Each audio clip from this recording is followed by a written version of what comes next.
चलिए आगे बात करते हैं। अच्छा, कौन जुड़ा हुआ एक बार कमेंट करके बताएं, कौन अपने साथ जुड़े हुए एक बार कमेंट करके जरूर बताएं।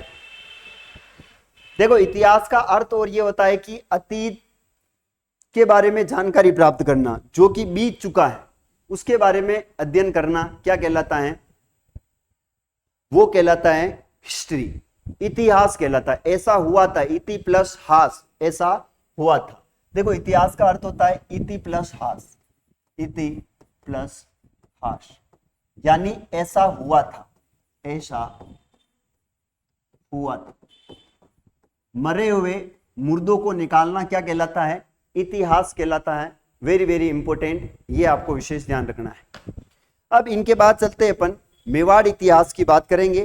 तो मेवाड़ इतिहास में आपको पता है कहां से हम शुरुआत करते हैं। मेवाड़ इतिहास में तो मेवाड़ को देखेंगे तो बहुत ही शानदार, बहुत ही महत्वपूर्ण इतिहास होता है मेवाड़ का। चलिए शुरुआत करते हैं मेवाड़ इतिहास। देखिएगा, बड़ा शानदार है मेवाड़ का इतिहास। जिसने पढ़ा है उसने तो मोए मोए करी होगी, क्योंकि बहुत ही महत्वपूर्ण राजा हुए हैं मेवाड़ इतिहास में। और इतना गजब का इतिहास रहा है राजस्थान का, राजस्थान में मेवाड़ का इतिहास की इसके बारे में जितनी बातें की जाए उतनी ही कम होती है। अविश्वसनीय, अकल्पनीय है मेवाड़ का इतिहास। और अपनी हल्दी घाटी कोचिंग क्लासेस, इस मेवाड़ की एक बहुत ही अच्छी घटना है हल्दी घाटी का युद्ध। उसी हल्दी घाटी के युद्ध को मद्देनजर रखते हुए हमने हल्दी घाटी कोचिंग का नाम दिया है। और मेवाड़ की सबसे सर्वश्रेष्ठ, सबसे बेहतर और डिजिटल कोचिंग क्लासेस हैं हल्दी घाटी कोचिंग क्लासेस। इस सब को जो है आप सभी ज्यादा से ज्यादा शेयर करें, लाइक करें और चैनल को सब्सक्राइब करें। बात करते हैं मेवाड़ इतिहास की, तो महाभारत काल में मेवाड़ जो है वो सीवी जनपद हुआ करता था और इसकी राजधानी हुआ करती थी मध्यमिका। तो बात करते हैं महाभारत काल में मेवाड़ का इतिहास क्या था। देखो, बात करते हैं महाभारत काल, महाभारत काल की बात करें तो ये शिवी जनपद था। यहां पर क्या था याद रखना, शिवी जनपद। इस शिवी जनपद की राजधानी जो रहा करती थी वह राजधानी थी, याद रखना है, मध्यमिका। और मध्यमिका का ही नाम याद रखना, इसे कहते हैं नगरी। और ये कहां पर है तो याद रखना, वर्तमान में चित्तौड़गढ़ में। मध्यमिका नगरी वर्तमान में कहां पर है तो चित्तौड़गढ़ के अंदर है। इंपॉर्टेंट है, महत्वपूर्ण है, इस चीज को आपको विशेष ध्यान रखनी है। इसके बाद बात करते हैं कि मेवाड़ का प्राचीन नाम क्या था, तो मध्यपाट या प्रागवाट नाम था। मेवाड़ का प्राचीन जो नाम मिलता है वो नाम याद रखना है, क्या मिलता है तो इसका नाम मिलता है मध्यपाट या फिर इसका नाम था प्रागवाट। मध्यपाट या प्रागवाट के नाम से हम इसे जानते हैं। वेरी वेरी इंपॉर्टेंट है, यह आपको विशेष ध्यान रखना है। इनके बाद हम बात करते हैं क्षेत्र में कौन कौन से जिले आते हैं। देखो, क्षेत्र के अंदर कौन कौन से जिले शामिल है। क्षेत्र देखना है, इसमें एक तो आता है आपका चित्तौड़गढ़, जो कि मेवाड़ की शुरुआती चित्तौड़गढ़ से हुई थी, याद रखना। चित्तौड़ के बाद आगे चलकर मेवाड़ के बाद एक मेवाड़ का एक जिला बनाया गया, राजधानी बनाएगी, उस राजधानी का नाम था उदयपुर।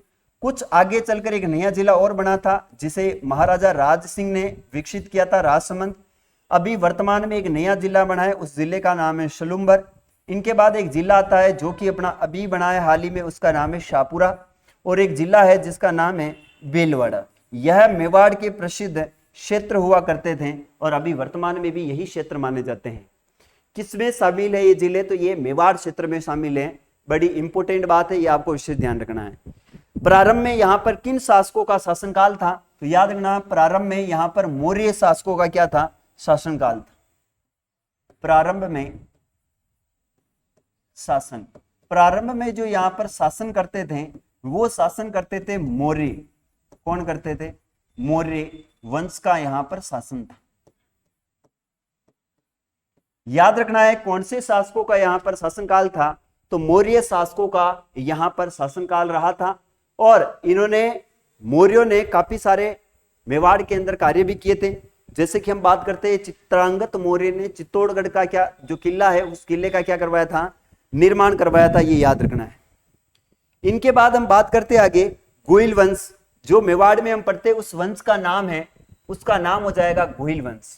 देखो आगे बढ़ते हैं, गोहिल वंश की बात करते हैं अपन। गोहिल वंश,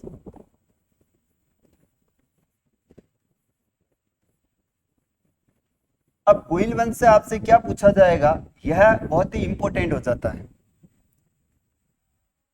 देखिए पहला प्रश्न गोहिल वंश से यह आता है कि रियासत कौन सी गोहिल वंश की, तो वो रियासत हो जाएगी आपकी मेवाड़। रियासत कौन सी है, तो याद रखना रियासत है मेवाड़। गोहिल वंश कहां पर था, तो ये गोहिल वंश था मेवाड़ में। बात करते हैं आगे कि गोहिल वंश की जो रियासत मानी गई है वो मानी गई है आपके मेवाड़ को। इनके जो संस्थापक थे गोहिल वंश के, उन संस्थापक का नाम क्या आता है, संस्थापक, तो इनके संस्थापक का नाम है वो है गोहिलादित्य। गोहिलादित्य जो है वो गोहिल वंश का क्या माना गया है, संस्थापक माना गया है। वेरी वेरी इंपोर्टेंट फैक्ट है, याद रखना है। गोहिल वंश की 2 शाखाएं हुआ करती थी, याद रखना। शाखाएं कितनी थी, शाखाएं थी इसकी 2। एक शाखा थी वो थी राणा शाखा, और एक शाखा थी वो थी आपकी रावल शाखा। रावल शाखा आप सब जानते हैं राणा शाखा का जो प्रारंभ में जो शासक था, प्रारंभ में जो शासक था उस शासक का नाम आता है राणा हमीर। क्या नाम आता है, राणा हमीर। यानी राणा हमीर राणा शाखा का क्या है, पहला शासक है, हमीर देव सिसोदिया। राणा शाखा का प्रथम जो शासक है वो है राणा हमीर देव सिसोदिया। और रावल शाखा का जो अंतिम शासक है वह अंतिम शासक है रावल रतन सिंह। अंतिम शासक है उसका नाम है रावल रतन सिंह। कौन हो जाएगा, रावल रतन सिंह। वही पद्मावती के ये भरतार थे, पद्मावती के पति थे, जो कि रावल शाखा के अंतिम क्या थे, ये शासक थे, याद रखना है। इनके बाद पूछा जाए कि गोहिल वंश की कुलदेवी कौन है। देखो इनकी कुलदेवी के बारे में प्रश्न आए, कुलदेवी। तो गोहिल वंश की कुलदेवी जो है वह कुलदेवी है बाणमत। कौन सी माता है, बाण माता है। इनकी आराध्य देवी कौन है, तो आराध्य देवी के बारे में भी प्रश्न आए, तो याद रखना आराध्य देवी हैं वह हो जाएगी अन्नपूर्णा देवी। अन्नपूर्णा देवी, इसी को कहते हैं बीरवड़ी माता। बीरवड़ी माता, अन्नपूर्णा देवी या बीरवड़ी माता के नाम से हम जानते हैं। वेरी वेरी इंपोर्टेंट, याद रखिए ना। आगे बात करते हैं इनके आराध्य देव कौन है, गोहिल वंश के आराध्य देव। गोहिल वंश के आराध्य देव है वो है एकलिंगनाथ जी। एकलिंगनाथ जी। और एकलिंगनाथ जी का मंदिर कहां पर है, तो याद रखना ये चित्तौड़गढ़ दुर्ग में भी है और उदयपुर में भी। चित्तौड़गढ़ उदयपुर में भी इनका मंदिर बना हुआ।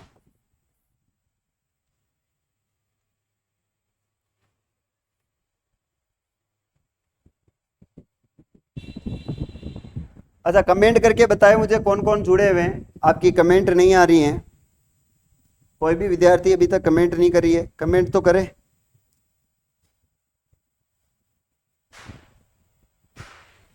सर कट ऑफ क्या है, कितनी रहे, कट ऑफ के ऊपर मैंने वीडियो बना दिया है। कट ऑफ के ऊपर मैंने वीडियो बना दिया है, आप जाके देख लीजिएगा, है ना। कट ऑफ के ऊपर मैंने वीडियो बना दिया है, आप आसानी से देखें। अच्छा आप कमेंट आई है, आप कमेंट करें ना, कमेंट करते रहें। चलिए आगे बात करते हैं।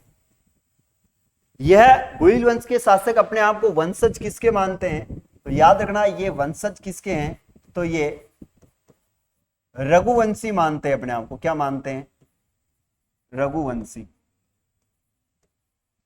अपने आप को क्या मानते हैं, रघुवंशी मानते हैं। याद रखना अपने आप को क्या मानते हैं, रघुवंशी के नाम से ये अपने आप को जानते हैं। 440 पर हो जाएगा क्या, अगर यशराज तेरे 440 है तो निश्चिंत रहे, जिस विद्यार्थी के 400 से ऊपर बीएसटीसी में नंबर आ रहे हैं वो निश्चित तौर पर आपका सिलेक्शन 100% होगा, इसमें कोई दो राय नहीं। निश्चिंत हो जाए आप, जिसके 400 से ऊपर नंबर हैं वो कोई टेंशन नहीं है। आर्मी लवर मानो आई एम कमिंग, स्वागत है आपका, है ना आर्मी लवर साहब।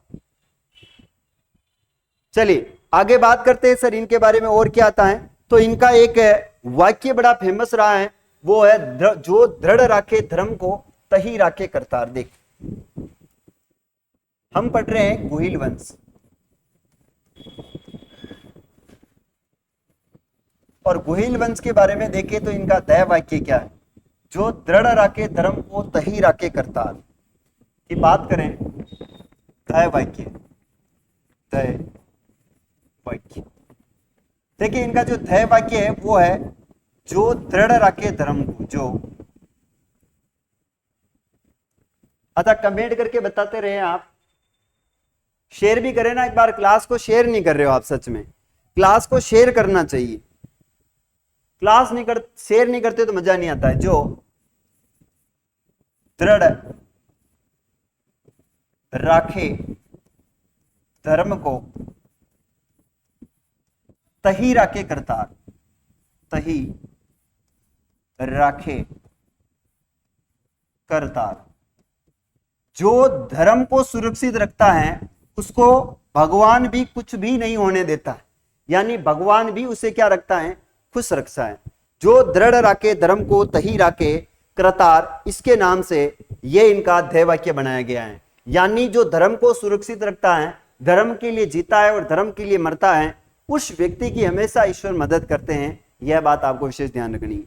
अब बात करते हैं गोहिल वंश की, जो है कुछ चीजें बाकी उसके बारे में देखते हैं। देखो उत्पत्ति के संबंध में कुछ मत आते हैं। उत्पत्ति, तो आप मुझे बताएं पहला इनका मत क्या था उत्पत्ति के संबंध में। गोहिल वंश की उत्पत्ति के संबंध में जो पहला मत था वो मत था, याद रखना है, कर्नल जेम्स टोड ने इनका मत दिया था। किसने दिया है? कर्नल जेम्स टोड ने। देखो कर्नल टोड का मत आता है, ये इतिहास का जनक है कर्नल टोड।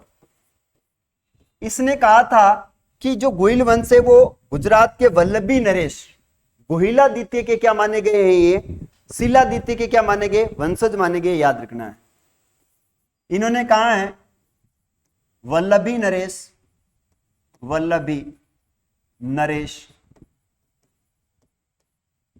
ये गुजरात है, याद रखना गुजरात। वल्लभी नरेश शीलादित्य के वंशज बताएं, शीलादित्य के वंशज। यानी इन्होंने कहा है कर्नल जेम्स टोड ने कि वल्लभी नगर कहां पर है, तो गुजरात में, और यहां का शासक था जिसका नाम था शीलादित्य। उनके क्या बताए गए हैं, इनको वंशज बताया गया। पहला तो फैक्ट ये मिलता है। दूसरा फैक्ट है कि इनकी शाखाएं कितनी बताएं, तो याद रखना गोहिल वंश की जो शाखाएं हैं वो शाखाएं बताई गई है 24 शाखाएं। कितनी है? 24 शाखाएं बताई गई हैं। एक तीसरा मत आता है, वो आता है अबुल फजल का। अबुल फजल ने भी इनके लिए कुछ कहा है कि ये जो गोहिल वंश है ना, ये 9 शेख आदिल की क्या बताया गया, इन्हें संतान बताया गया। याद रखना ईरान के 9 शेख आदिल की क्या बताई है, संतानें बताई। याद रखना ईरान के 9 शेखा आदिल की संतान बताई, आदिल की संतान बताई। यानी अबुल फजल ने भी क्या बताई है, इनको 9 शेखा आदिल की क्या बताई है, संतान बताई। किसको बताई है, तो गोहिल वंश को बताई है। यह वेरी वेरी इंपॉर्टेंट फैक्ट है, आपको एग्जाम में पूछा जाएगा। यहां से G.H. ओझा, इन्होंने गोहिल वंश को सूर्यवंशी बताया है। G.H. ओझा, G.H. गौरीशंकर हीराशंकर ओझा कहते हैं इसे, G.H. ओझा। इन्होंने बताया है कि यह सूर्यवंशी है। गोहिल वंश को G.H. ओझा ने क्या बताया है, सूर्यवंशी बताया है। याद रखना है।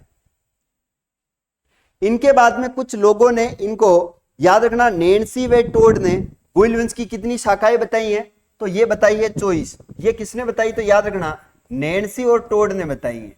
नैन्सी व कर्नल टोड के अनुसार, कर्नल टोड के अनुसार, टोड के अनुसार, यानी कर्नल टोड और नैन्सी ने कितनी शाखाएं बताई हैं? तो 24 शाखाएं बताई हैं। वेरी वेरी इंपॉर्टेंट, याद रखना। भंडारकर ने इनको आहड़ शिलालेख के अनुसार क्या मानना है? तो याद रखना, गुहिलों को ब्राह्मण वंशीय मानना है। चौथा आता है, वो है आपका भंडारकर महोदय, भंडारकर महोदय, यानी भंडारकर ने इनको क्या मानना है? तो ये आहड़ शिलालेख के अनुसार, कौन सा शिलालेख है? याद रखना, आहड़ शिलालेख के अनुसार, शिलालेख के अनुसार गुहिलों को ब्राह्मण बताया है, गुहिलों को ब्राह्मण बताया। किसने बताया गुहिलों को ब्राह्मण? तो ये आपको विशेष ध्यान रखना है कि भंडारकर महोदय ने बताया था।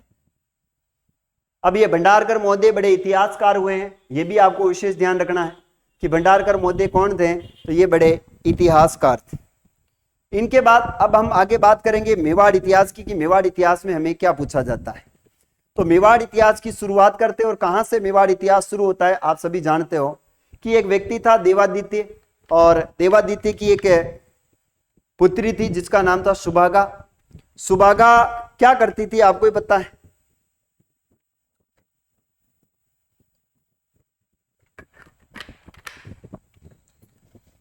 आराधना करती थी शिव की।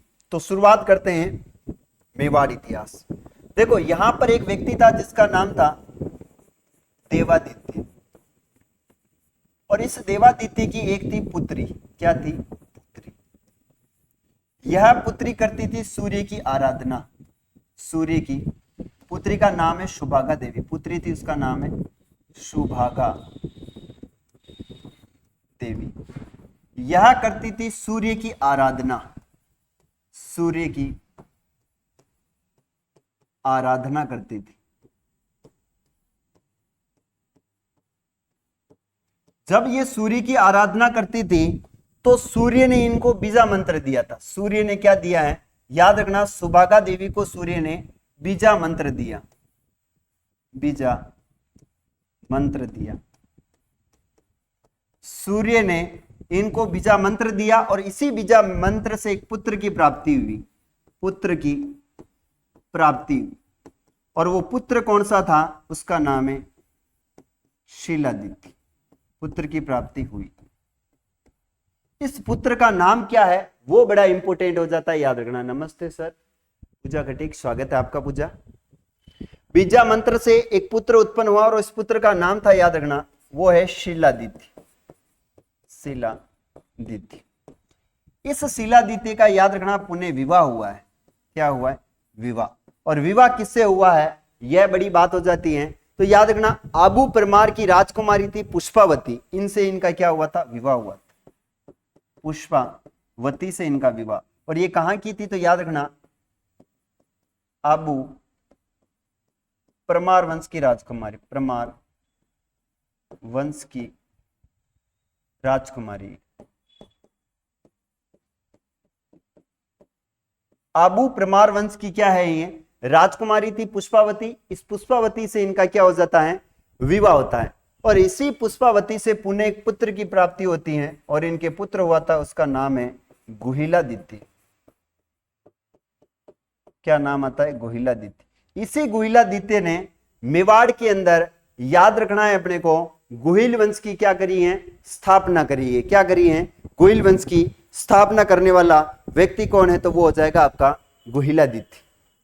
चलिए, यहां तक तो आपको समझ में आया होगा। आई होप कि मैंने एक डायग्राम बनाया है, इस चीज को समझना है कि देवादित्य एक व्यक्ति था जिसकी एक पुत्री थी सुभागा देवी, जो कि सूर्य की रोज पूजा करती थी। सूर्य ने इनको बीजा मंत्र दिया था, जिससे पुत्र की प्राप्ति हुई शिलादित्य। शिलादित्य का विवाह पुष्पावती से हुआ था, जो अबू परमार की राजकुमारी थी। इनके एक पुत्र हुआ जिसका नाम था गुहिलादित्य। और इसी गुहिलादित्य ने, याद रखना, गुहिल वंश का संस्थापक कहते हैं इसे, गुहिल वंश की स्थापना की। और कहां पर की? तो याद रखना, नागदा में स्थापना नागदा उदयपुर में की। पहले उदयपुर तो नहीं था, लेकिन वर्तमान में नागदा जो है वो कहां पर है, तो उदयपुर में है। यह आपको विशेष ध्यान रखना है। और यह स्थापना कब हुई आपको पता है, 566 ईस्वी में हुई। कब हुई है, 566 ईस्वी में। चलिए आगे बात करते हैं गुहिलादित्य की। गुहिलादित्य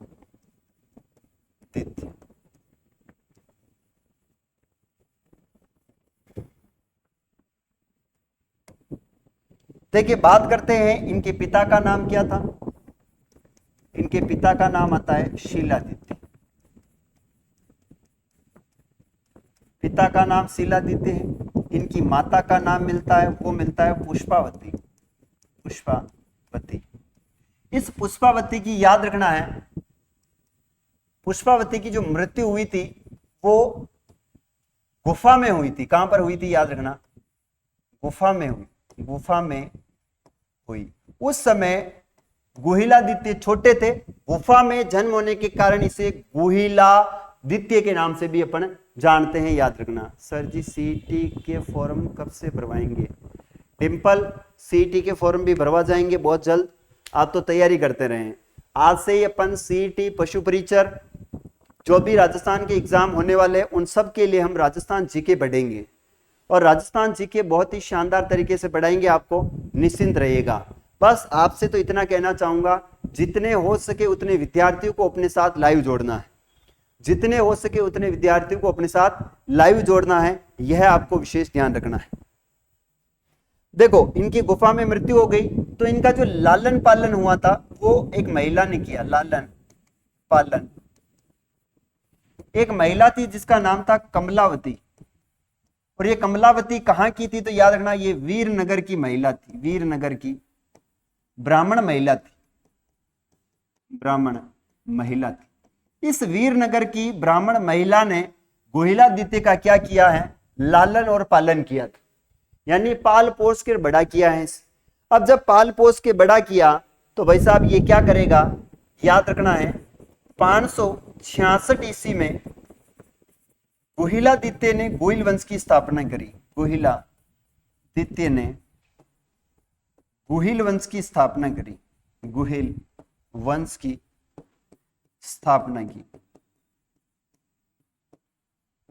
इसीलिए इस गुहिलादित्य को कहते हैं गुहिल वंश का संस्थापक। गुहिल वंश का संस्थापक, आदि पुरुष, इसे कहते हैं मूल पुरुष।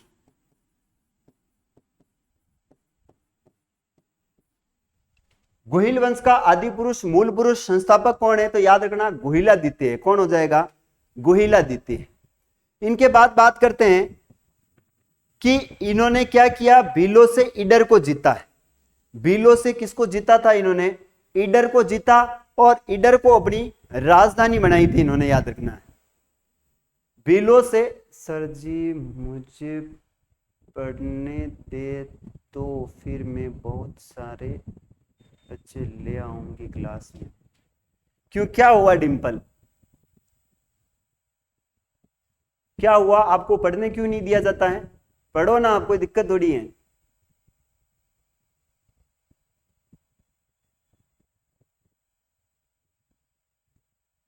सर जी मुझे पन्ना दे दो फिर मैं बहुत सारे बच्चे ले आऊंगी क्लास में। तुझे क्या दे दूं, ये पन्ना दे दो। पन्ना कौन सा होता है, PANA, दे दो। क्या कह रही है, मुझे एक बार सही कमेंट करके बता, तू क्या कहना चाहती है?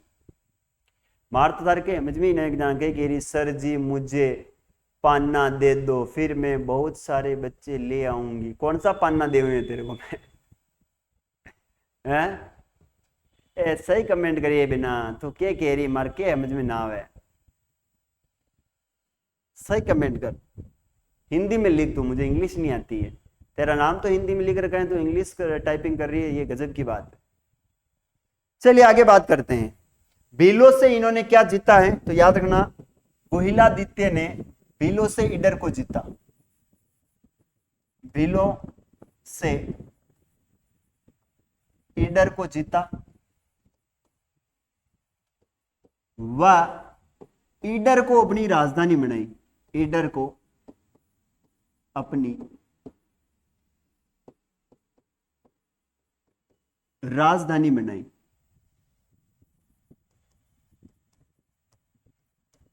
भीलों से इन्होंने ईडर को जीता है और ईडर को जीतने के बाद इन्होंने अपनी क्या बना ली है, ईडर को राजधानी बनाई है। यह इंपोर्टेंट बात है, याद रखना। वैसे सारी बातें इंपोर्टेंट ही है, लेकिन ये थोड़ी ज्यादा इंपोर्टेंट।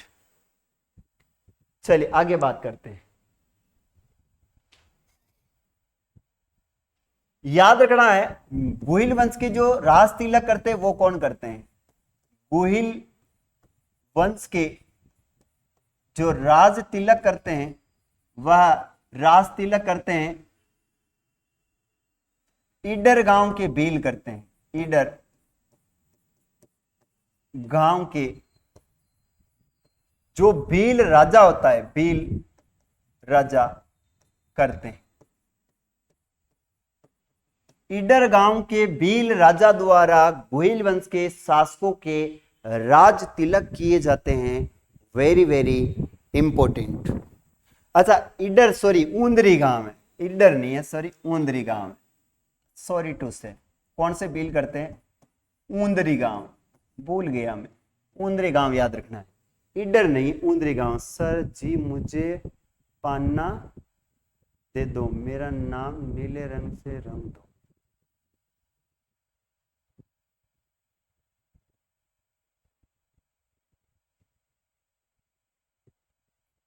कौन सा पान्ना दी हुई मैं तेने? चंद्रकांत गुरुजी प्रणाम।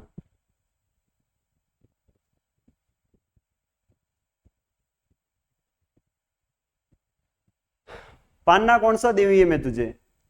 समझ में नहीं आ रहा है मेरे। सही कमेंट करे कि पान्ना दे दो, पानी दे दो।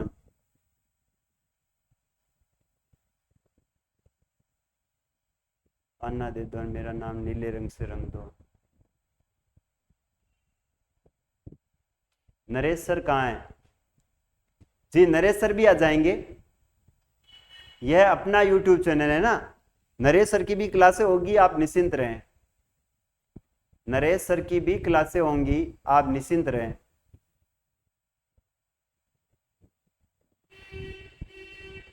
चलिए आगे बढ़ते हैं।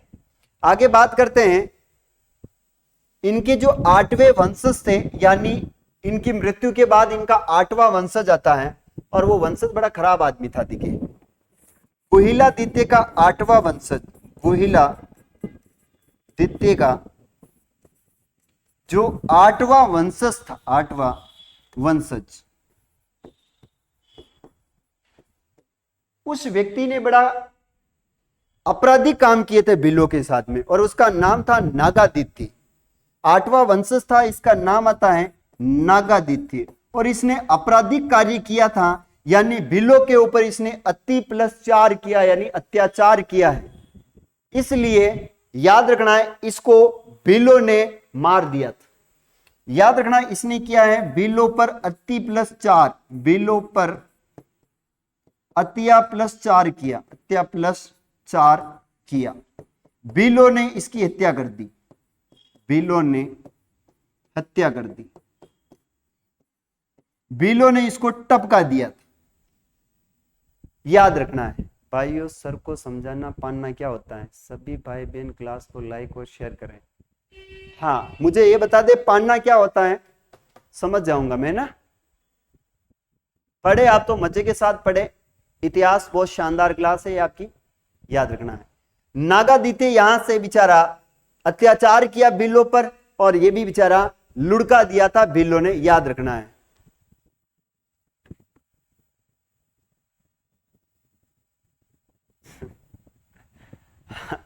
स्क्रू टाइट करने में काम आते हैं पन्ने, तो आपको कौन सा पन्ना चाहिए? इसको जो पन्ना फिट होता है डिंपल के, वो पन्ना दे दो इसको, है ना। हाँ, मैं जो पन्ना समझ रहा हूं वो पन्ना तो स्क्रू टाइट करने का आता है। अब तुम्हारे लिए कौन सा पन्ना है वो तुम ही जानते हो।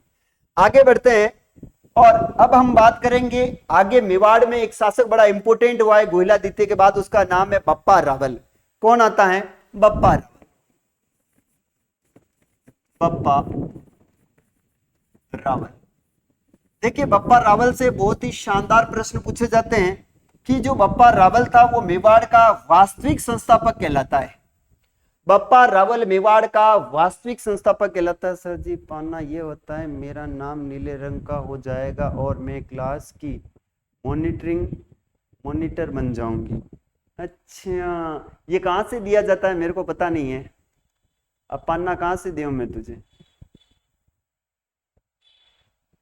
इसमें मेरे तो कोई स्टार्ट है पोल, पाना कहाँ से दे दूं मैं तुझे? इतना चलाना नहीं आता है मेरे को, कहाँ से दूं मैं तुझे पन्ना? चलो इसके अंदर से अगर हो तो मैं तुझे पन्ना दे ही देता हूँ आज।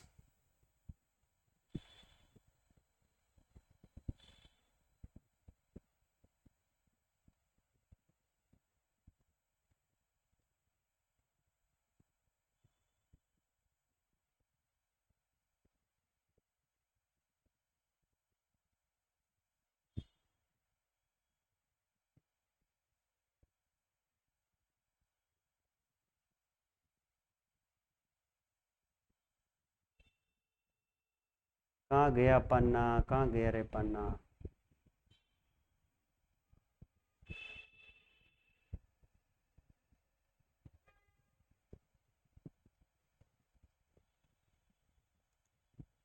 ये ले तेरे लिए पन्ना आ रहा है ना, ठीक है। अब ये पन्ना ले लेना। चलिए आगे बात करते हैं, बप्पा रावल के बारे में बात करते हैं। इनका शासनकाल आता है, याद रखना, 1734 से लेकर 1751 ईस्वी तक। शासनकाल की बात करें तो इनका शासनकाल आता है 734 से लेकर 753 ईस्वी तक।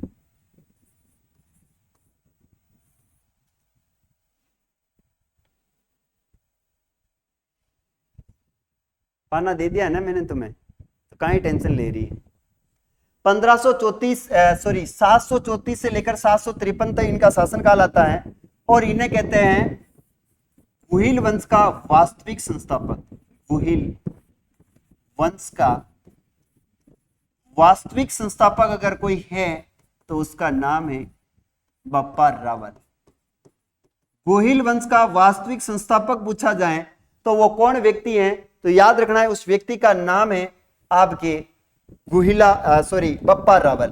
देखो इनको एक उपाधि दी गई है, उपाधि। कोई तो कहते हैं कि इनको काल भोज की उपाधि दी है और कोई कहते हैं कि इन्हें बप्पा रावल की उपाधि दी गई है। कोई तो क्या बताते हैं, कोई क्या बतावे है, अपन आ याद रखना है कि उपाधि है और वनी उपाधि रो नाम है, के नाम है कालभोज। अब ये कालभोज उपाधि किसने दी है, तो याद रखना ये कहा जाता है इनके गुरु थे, उन गुरु का नाम था हारित ऋषि। हारित ऋषि, याद रखना हारित ऋषि की बप्पा रावल क्या करते थे, गायें चराया करते थे। बप्पा रावल इनकी गायें चराया करते थे, हारित ऋषि की गायें चराया करते थे, इनकी गायें चराया करते थे, चराया करते थे। हारित ऋषि की क्या चराया करते थे, गायां चराया करते। नहीं दिया आपने मुझे पन्ना, अरे कि वो पानो कुटू और पैर ए बिना दे कर पानो कुटू लू, क्या करूं बता लिए, पढ़ ले बास। तू मेरे को कॉल करके बता देना कहां से पाना दिया जाता है ना, बता देना। अच्छा कालभोज या ये उपाधि किसने दी है, तो याद रखना ये कालभोज और उपाधि दी है आपके, किसके द्वारा दी गई है? कोई बता सकता है कालभोज की उपाधि किसने दी है इसको?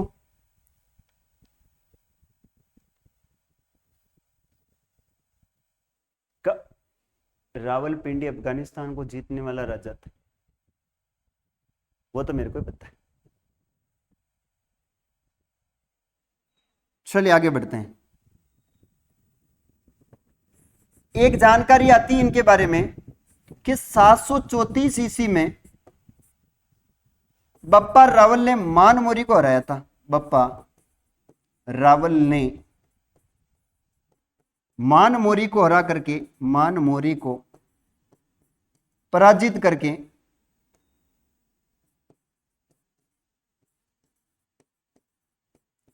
चित्तौड़ पर अधिकार कर लिया था। चित्तौड़ पर अधिकार कर लिया। मानमोरी को हराकर इन्होंने चित्तौड़ पर अधिकार कर लिया था। इनकी सेना, याद रखना है, कहां तक लड़ती लड़ती गई थी, तो इनकी सेना जो है, सेना पाकिस्तान वर्तमान, याद रखना, पाकिस्तान के रावलपिंडी तक गई थी। रावलपिंडी तक गई थी। इसीलिए इस शहर का नाम पड़ा है, यह स्थान था कोई जिसका नाम पड़ा है रावलपिंडी। इन्हीं बप्पा रावल के नाम से पाकिस्तान का एक शहर है और उस शहर का नाम है रावलपिंडी। यहां तक ये गए थे तो बड़े बहुत ही महत्वपूर्ण और बड़े खतरनाक वाले शासक थे। कहा जाता है कि अगर मेवाड़ इतिहास में बप्पा रावल का सिर्फ और सिर्फ इतिहास डिटेल से पढ़ा जाए तो इनका इतना विस्तृत और इतना व्यापक इतिहास हो जाता है कि अन्य राजाओं का कहीं स्थान नहीं आता है ना। तो बप्पा रावल का बड़ा गजब का इतिहास रहा है, याद रखना। बात आती है नागदा को अपनी राजधानी बनाई। नागदा को बप्पा रावल ने अपनी राजधानी बनाई। बप्पा रावल ने अपनी राजधानी बनाई, अपनी राजधानी बनाई।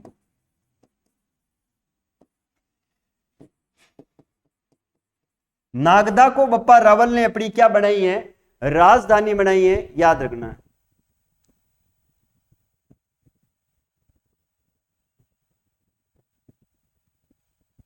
सरजी हॉस्पिटल और स्कूल तीनों, क्या कह रही? सरजी हॉस्पिटल, मंदिर, स्कूल तीनों जगह लगी आग। सबसे पहले एम्बुलेंस कौन सी जगह जाएगी?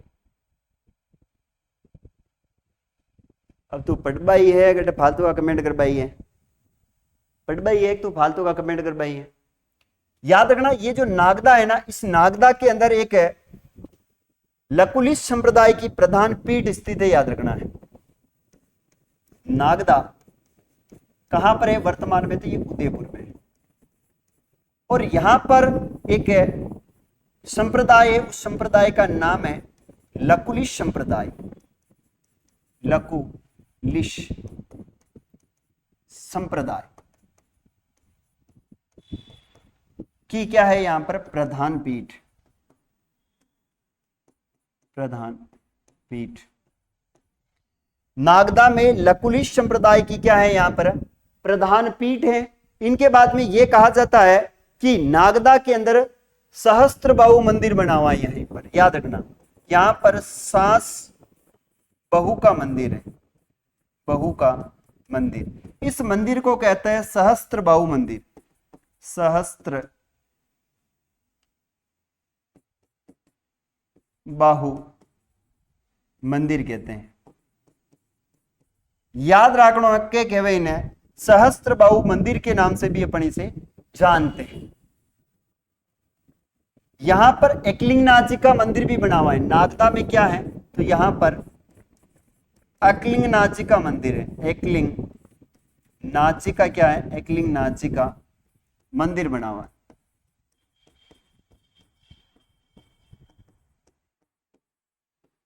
एकलिंग नाजी का नागदा के अंदर क्या बना हुआ है? मंदिर बना हुआ है, सहस्त्रबाहु मंदिर है। पाने के चक्कर में क्यों पाना बन रहे हो, पाने बन रहे हो डिंपल जी, दुखी मत होइए। अब अतारे पानो कई वे मनी बता दो ना यार, ते कई मजाक कर रहे हो। पानो कई वे मनी बता दो रे। इस मंदिर का जो निर्माण करवाया है, याद रखना, निर्माण करवाया है, ये करवाया बप्पा रावल ने, बप्पा रावल। ये जो स्थान है एक लिख जाए, इसे कैलाशपुरी भी कहते हैं।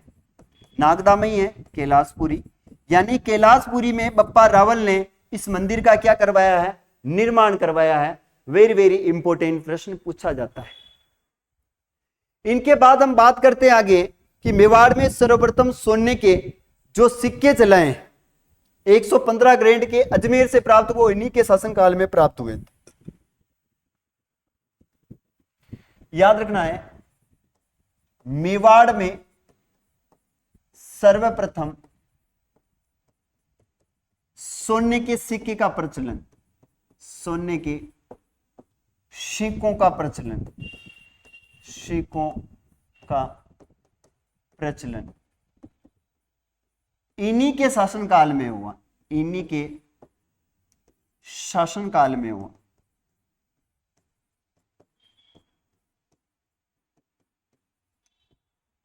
इन्हीं के शासनकाल में हुआ। और वो सोने कितने ग्रेड के थे, तो 115 ग्रेड के थे, ग्रेड के। यह कहां से प्राप्त हुए, तो याद रखना ये अजमेर से प्राप्त कहां से हुए, आजमरू या कालमरू, अजमेर से प्राप्त हुए थे। वेरी वेरी इंपॉर्टेंट, याद रखना मेरे प्यारे विद्यार्थियों। बड़ी गजब की बात कही है इन्होंने, बड़ी इंपॉर्टेंट बात कही है कि मेवाड़ में अगर प्रथम किसी शासकों के बारे में पूछा जाए कि सोने के सिक्के किसने चलाए, सर जी मामा भांजा का मंदिर कहाँ है।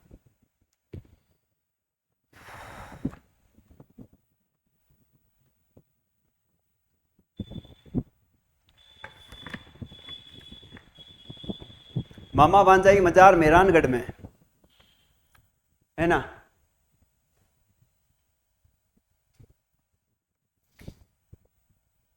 तो मामा भांजा का मंदिर कहां होगा, पटनेर। चलिए आगे बढ़िए। इनकी कुछ उपाधियां हैं, हिंदू सूरज, चकवे और राजगुरु। बप्पा रावल की कुछ उपाधियां भी हैं। और क्या उपाधि है यहाँ की, कट लिखूं, चलो आगे लिखेंगे। बप्पा रावल की मैं यहां पर कुछ उपाधियां लिख देता हूं। बप्पा रावल की उपाधियां,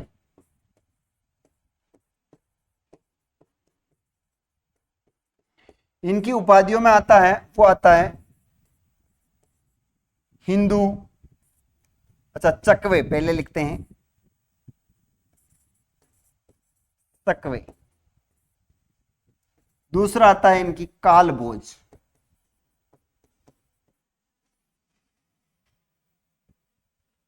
मामा भांजा की क्षत्रिय मंदिर नहीं है सर, मामा भांजा में, हाँ राधे राधे मिस्टर शेखावत आइए।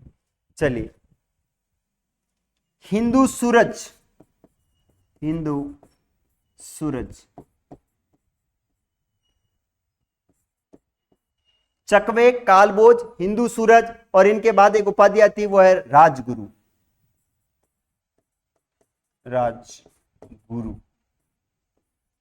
यह चार इनकी क्या है, उपाधियां हैं, याद रखना। मामा भांजा का मंदिर नहीं है, हाल गुरु है। अरे हाल गुरु, दान गुरु, वो कुंभा की उपाधियां हैं, उपाधियां एक ही कोई नहीं, याद रखियो। यहां पर शिवी वेद था, उसने बप्पा रावल की तुलना चार्ल्स मार्टेले से की है। शिवी वेद, शिवी वेद, शिवी वेद ने बप्पा रावल की तुलना, बप्पा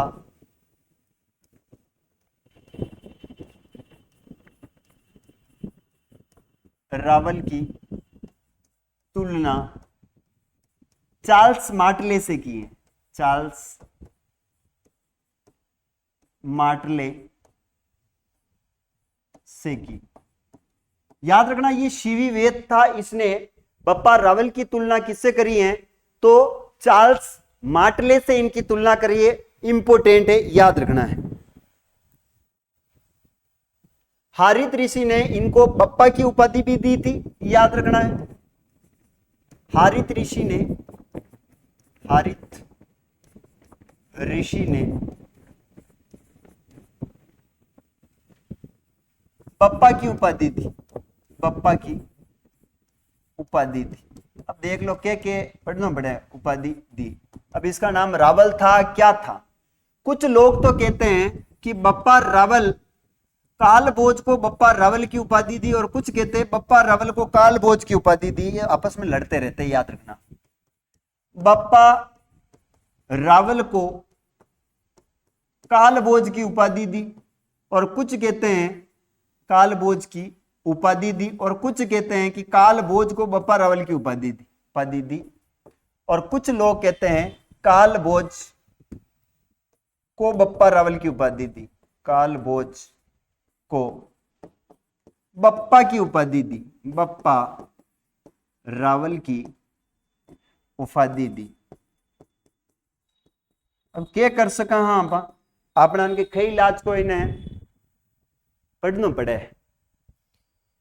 तो ये इतनी बात किसके बारे में थी प्यारे विद्यार्थियों? बप्पा रावल के बारे में थी। इनके बाद अपन क्लास को आगे बढ़ेंगे, और वो है अल्लट या आलू राव। वो अपनी क्लास कल होगी।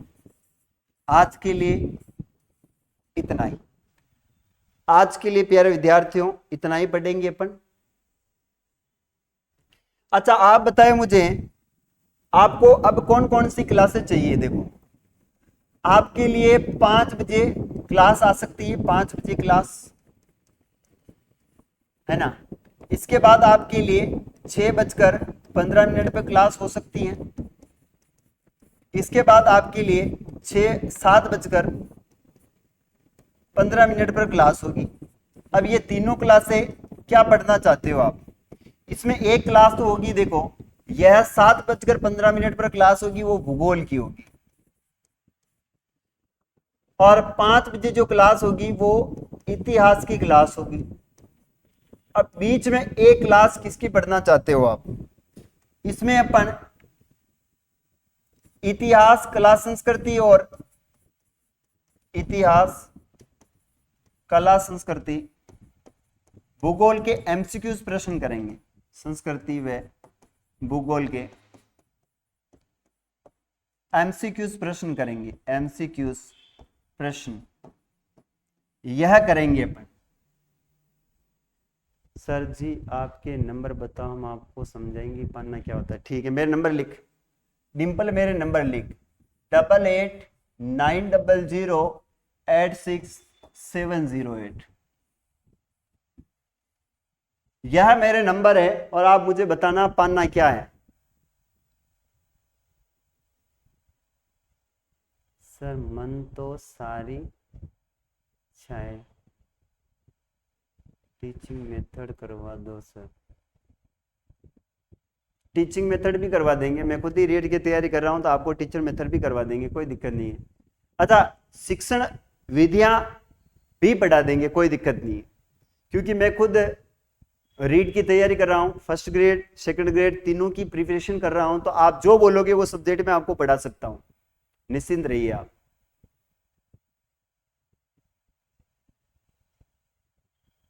चलिए, तो आज के लिए अपनी क्लास को यहीं पर देते हैं अपन विराम।